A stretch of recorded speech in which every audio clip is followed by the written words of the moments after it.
Bom dia, boa tarde, boa noite, queridinhos, como é que estão? Tudo bem? Espero que sim. Dando continuidade à nossa parte tecidual, então a gente fala agora um pouquinho do tecido conjuntivo, né? Claro que a gente vai ver cada um bem específico, só um apanhado geral para verificar a estabilidade desse tecido. E o tecido conjuntivo como um todo ele é caracterizado por células bem diversificadas, tá?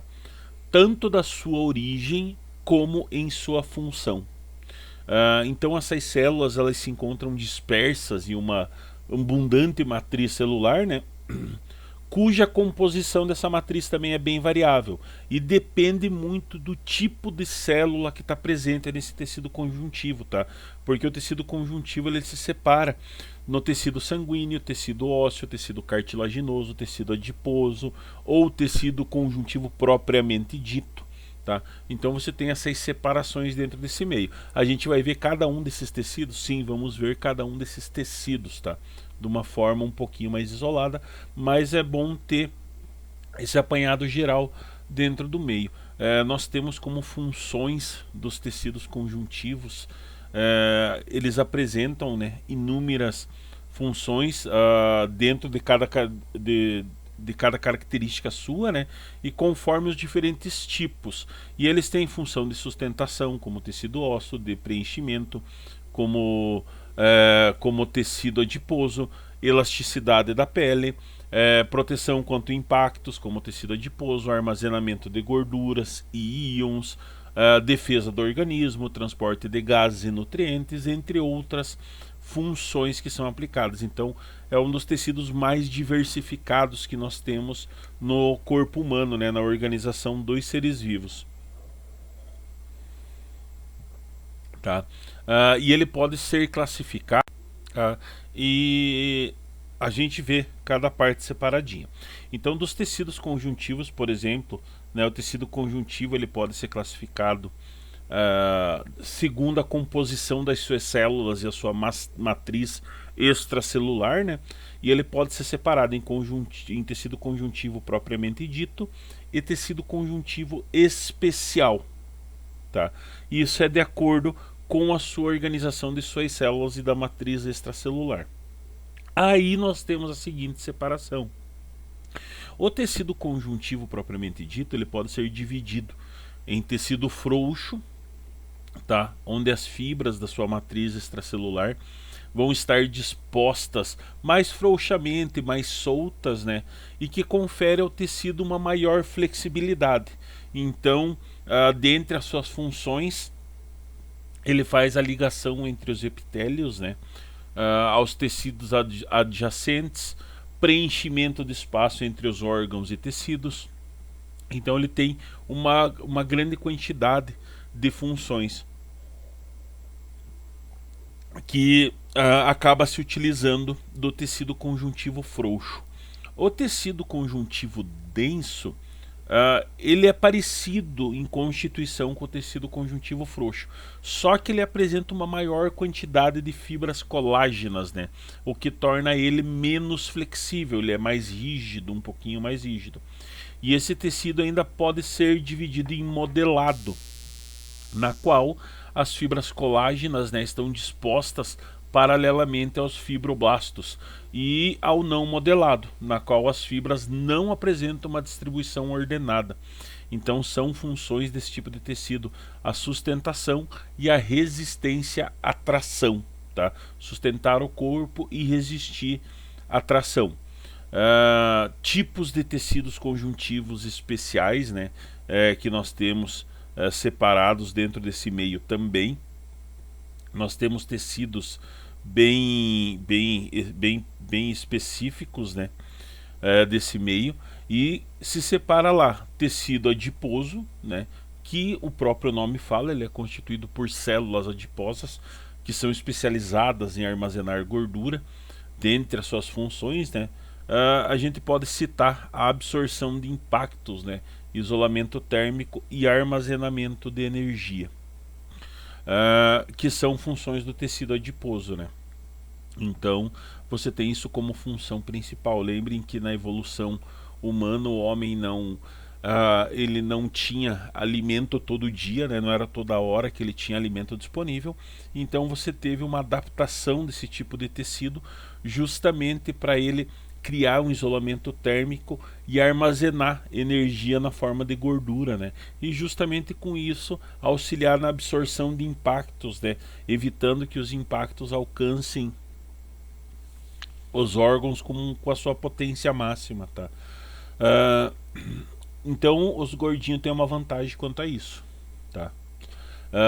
Tecido cartilaginoso, o próprio nome fala também, né, a base de cartilagem, então são constituídos de células que são denominadas de condrócitos, né, e condroblastos. E esses condrócitos eles secretam continuamente colágeno e sulfato de condroitina, que é um complexo de proteínas e carboidratos que confere bastante resistência e flexibilidade à cartilagem. Por isso que quando você pega a tua orelha você consegue dobrar ela, tá? Esse tecido está presente nos embriões, né? Porque depois ele é substituído por tecido ósseo, então por isso que os embriões no seu desenvolvimento eles são tão flexíveis, são bem flexíveis, né? E eles permanecem em apenas algumas regiões do corpo. Por exemplo, nos discos intervertebrais, né, você tem as vértebras e os discos que são a base de cartilagem, na orelha, no nariz. Então ele acaba ficando somente em algumas regiões do corpo. O tecido ósseo, né, que são formados por células denominadas osteoblastos, osteócitos e osteoclastos, e uma matriz mineralizada, que confere a rigidez e a dureza àquele tecido, tá? E aí você tem como função, né, a sustentação corpórea, a movimentação do corpo e armazenamento de íons, tá? Porque você tem também íons de cálcio, por exemplo, são armazenados no tecido ósseo. Se o corpo tem uma deficiência de cálcio, é produzida uma proteína, liberada uma enzima para liberar uma quantidade maior de íons de cálcio. Se o corpo tem uma quantidade maior de cálcio disponível, é liberado outra enzima para que o osso absorva uma quantidade de íons de cálcio maior, tá? O tecido sanguíneo, que é constituído pelas células sanguíneas, né, como os eritrócitos, né, as hemácias ou glóbulos vermelhos, os leucócitos, os glóbulos brancos, e fragmentos celulares, que são denominados de plaquetas, né? E a sua matriz extracelular é líquida e denominada de plasma. O plasma ele é constituído por água, sais e proteínas, né? Dentre as funções do tecido sanguíneo a gente pode destacar o transporte de gases e nutrientes e a defesa do organismo. E quanto à composição do tecido conjuntivo, né, a gente tem o tecido conjuntivo que é constituído por células de diferentes origens e funções, e além de uma matriz extracelular bem abundante, tá? Você tem uma grande quantidade de matriz extracelular dentro desse meio. Então, apresentando essas células bem diversificadas, né, como é o exemplo do tecido cartilaginoso, você tem uma grande quantidade de matriz extracelular. E aí, o tecido conjuntivo, propriamente dito, apresenta as células, né, como as células as mesenquimais, né, que são células tronco multipotentes, né, que são aquelas células que se originam, as quais se originam as demais células do tecido conjuntivo. E essas células elas possuem um formato estrelado e apresentam prolongamentos, tá? E desses prolongamentos formam junções comunicantes com células vizinhas.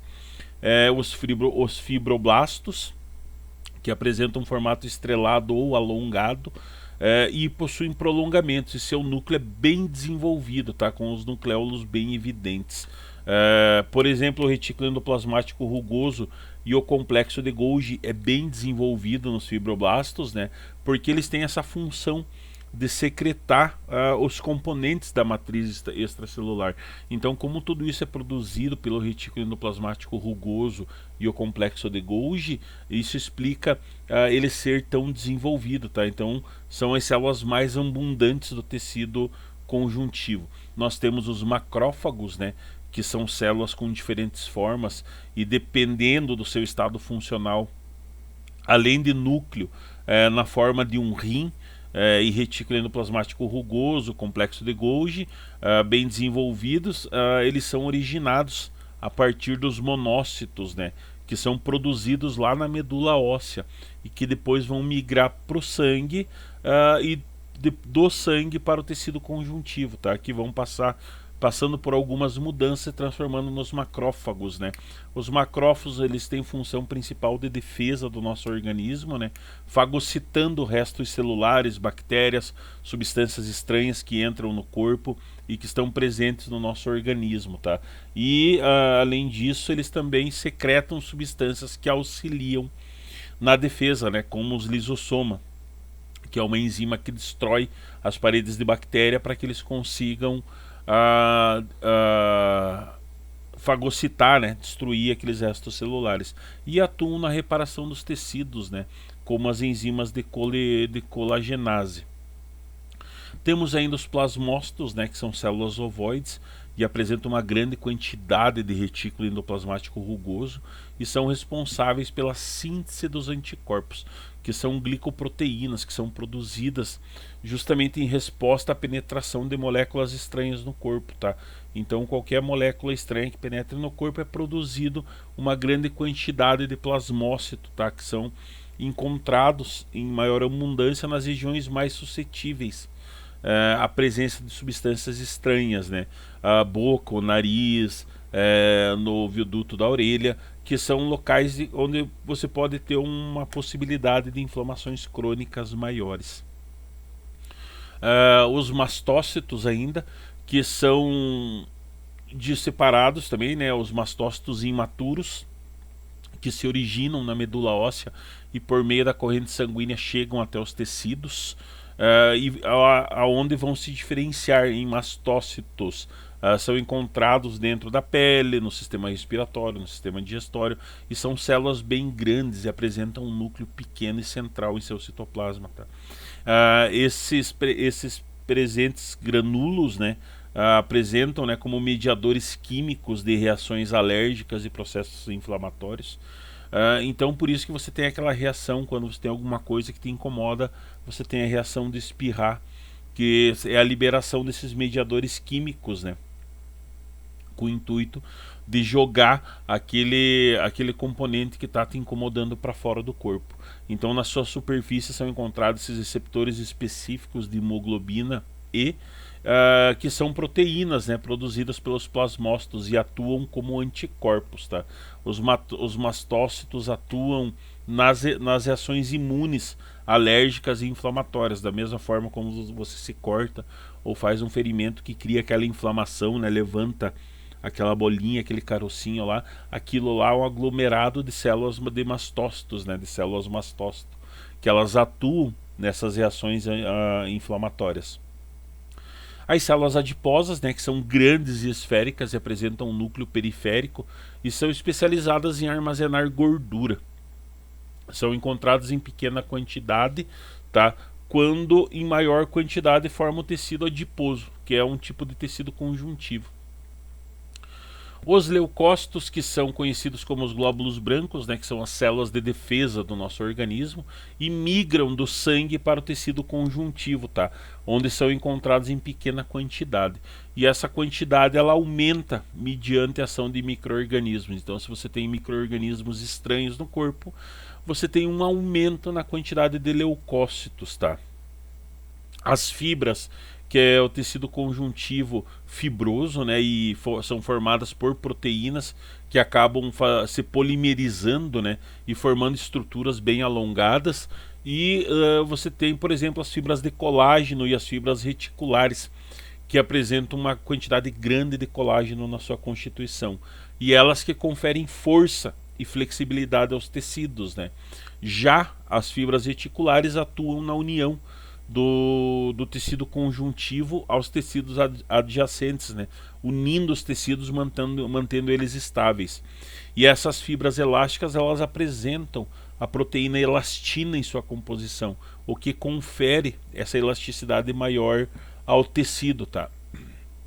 E aí nós temos um tecido que a gente chama de substância fundamental, né, que é uma substância viscosa, transparente, geralmente constituída por glicosaglicanos, que são polissacarídeos, né? Ou proteoglicanos, que são proteínas, e glicoproteínas, que são proteínas ligadas a glicídios. E essa constituição ela varia dentro do tecido conjuntivo, tá? Ela pode preencher espaços intercelulares, ela pode atuar na sustentação de um tecido, ela pode atuar como lubrificante num tecido e pode atuar como barreira contra micro-organismos invasores, tá? Então você tem essas diferenciações básicas que existem no tecido, pessoal.